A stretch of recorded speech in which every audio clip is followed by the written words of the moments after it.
मुजफ्फरपुर में फाइलेरिया को लेकर जिला स्वास्थ्य समिति और सिफार की ओर से आयोजित मीडिया कार्यशाला का आयोजन किया गया।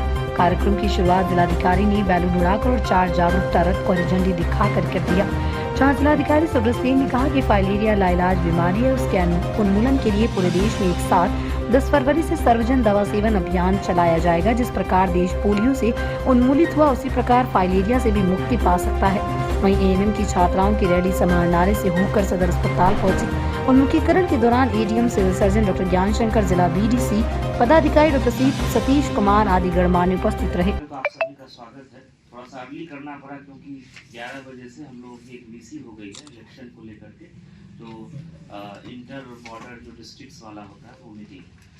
तो आप लोग इस बीमारी के बारे में सब लोग हम लोग जानते हैं, गांव घर में हम लोग देखते भी हैं, कई लोगों का पैर फुला रहता है और भी शरीर के अंग में जो है प्रॉब्लम्स रहता है और उसको जो है एक तरह से लाइलाज बीमारी हो जाती है। लोग जितने दिन तक जीवित रहते हैं उसी के साथ जो है जूझते रहते हैं, झेलते रहते हैं। तो ये भारत सरकार ने और राज्य सरकार ने ये प्रयास चलाया है और पूरे देश में ये अभियान चल रहा है। जिन राज्यों में भी ज़्यादा प्रकोप है वहाँ और इंटेंसिव तरीके से कार्यक्रम चल रहा है। लगातार इसकी उच्चतम स्तर पर समीक्षा हो रही है और प्रयास है कि जैसे पोलियो का उन्मूलन हुआ उसी तरीके से इसको भी जो है अगले 2-3 साल में हम लोग इसको एकदम खत्म करा दें, ये बीमारी फिर देखने को ना मिले। तो जो हम लोग का पॉपुलेशन है, प्रोजेक्टेड पॉपुलेशन है 11 के सेंसस के बाद 12-13 साल में जो जनसंख्या में वृद्धि हुई है, तो 67 लाख के लगभग हम लोग की जनसंख्या होनी चाहिए मुजफ्फरपुर जिले में। और एलिजिबल पॉपुलेशन है 57 लाख।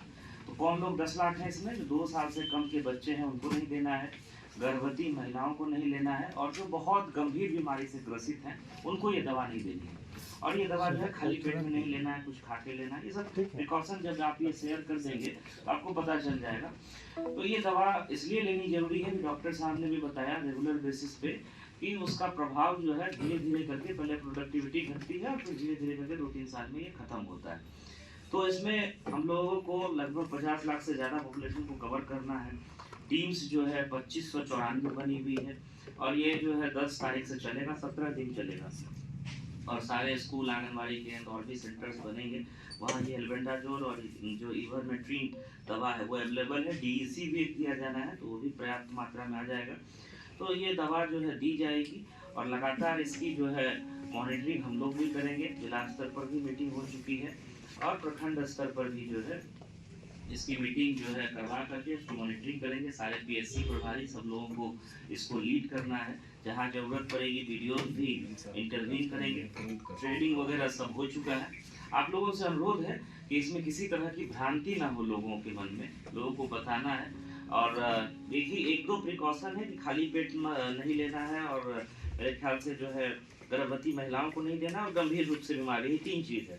मुजफ्फरपुर की नवयुवक समिति ट्रस्ट सरैयागंज स्थित महान स्वतंत्रता सेनानी ध्वजा प्रसाद साहू की 37वीं पुण्यतिथि पर श्रद्धांजलि सभा का आयोजन किया गया, जहां उन्हें याद करते हुए उपस्थित अतिथियों ने ध्वजा प्रसाद साहू एवं महात्मा गांधी के तैलचित्र पर पुष्प चढ़ाकर श्रद्धांजलि अर्पित की। ये कार्यक्रम ध्वजा प्रसाद साहू स्मारक समिति के तत्वावधान में सचिव संजीव कुमार के निर्देशन में किया गया, जहाँ सदस्य गोपाल भारती ने कहा कि सभी को अपने जीवन में सादगी और ईमानदारी को लेकर चलना ही ध्वजा प्रसाद साहू के लिए सच्ची श्रद्धांजलि है। ध्वजा बाबू ने गांधी जी के मिशन को स्वीकार कर इसे देश भर में प्रचारित किया। मूल्यों की राजनीति व राजनीति में त्याग के लिए ध्वजा बाबू को हमेशा याद किया जाएगा। ध्वजा बाबू देश और समाज की धरोहर थे। साथ ही डॉक्टर पुष्पा प्रसाद ने कहा कि महान स्वतंत्रता सेनानी ध्वजा प्रसाद साहू खादी जगत के भीष्म पितामह थे। ध्वजा बाबू के आदर्शों से युवा पीढ़ी को प्रेरणा लेनी चाहिए। साथ ही अन्य वक्ताओं ने ध्वजा बाबू को बिहार के गांधी के रूप में याद करते हुए संकल्पित खादी सेवक, त्याग मूर्ति व महान स्वतंत्रता सेनानी बताया। वहीं इस कार्यक्रम की अध्यक्षता वरिष्ठ सर्वोदयी नेता जगन्नाथ पांडे ने किया। इस मौके पर संजय पंकज, देवीलाल, सुरेश कुमार, अशोक भारती, दिलीप साहू, सविता जायसवाल, संजीव साहू, संगीता कुमारी व अन्य गणमान्य लोग उपस्थित रहे। श्रद्धांजलि सभा का आयोजन हुआ है, क्या कुछ कहेंगे?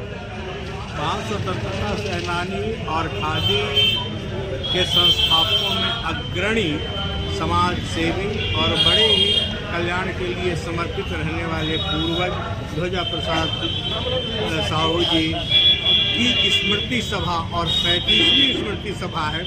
इस सभा में उपस्थित होकर हम लोगों ने उस महान आत्मा को प्रणाम निवेदित करते हुए उनके बताए हुए पचिन्ह अर्थात सादगी, ईमानदारी, निष्ठा, राष्ट्रीयता, सामाजिकता और स्वावलंबन जो उनके नैतिक व्यक्तित्व में समाहित था, उसे आत्मसात करने का एक हम लोगों ने उपक्रम किया। ऐसे महान लोग अपने किरदार से रोशन जहाँ कर जाते हैं, ऐसे ही लोग जेलों में उतर जाते हैं। बहुत बहुत प्रणाम। हमारे समाज के एक उदाहरण से ऐसे क्रांतिवीर, ऐसे स्वतंत्रता सेनानी पुण्यतिथि हम मनाने के लिए एकत्रित हुए हैं कि हम उनका अनुकरण करें, उनके चरित्र से, उनके व्यक्तित्व से। जय हिंद, जय हिंद।